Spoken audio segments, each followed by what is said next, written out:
school is the oldest establishment of higher education in Sheffield, with the surgeon who overran training medical students, presumably as early as 1811. However, Overend was never officially registered as a lecturer, making his medical school virtually unofficial. The medical school is the oldest higher education establishment in Sheffield due to surgeon Hal Overend's anatomy museum in his home by Orchard Street. There was, however, one major problem with the anatomy museum. Acquiring dissection subjects was notoriously difficult, and in order to obtain a sufficient number of them, several sources describe Overend as encouraging his students to look out for upcoming burials and dig up the corpses at night. Overend knew that he could not provide the facilities needed to improve the medical training he offered.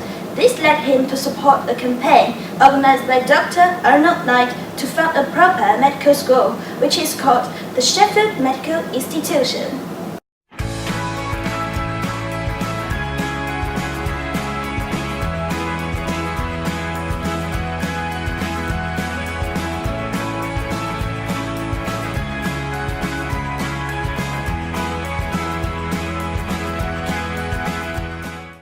His son, Wilson Overend, also set up a medical school in the city to rival his father's, though many people in the general population did not think of this as a progression. Wilson's efforts were finally crushed when his school was destroyed in a riot in 1835. A crowd broke into the building where they found skeletons and partially dissected bodies, all necessary components of a medical school. However, this was only a few years after Burke and Hare had been found guilty of committing murder to supply Edinburgh surgeons with dissection corpses, and the crowd burnt the building to the ground. It's a generally accepted fact that in today's university, lecturers must earn a living. But in the past, doctors had to pay £20 a year for the privilege of teaching. In return, lecturers did receive dissection rights, but it was not enough to stop a constant resignation of lecturers. The situation was so bad for 30 years that botany, an essential part of pharmacology, was taught by an amateur.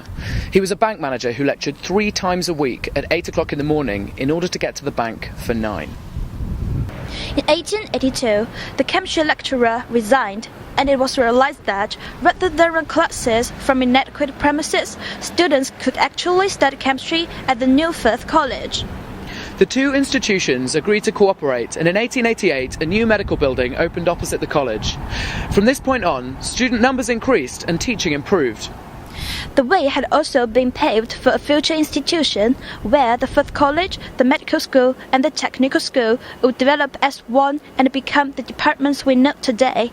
In the next episode, we'll see how they combine in a new building at Western Bank.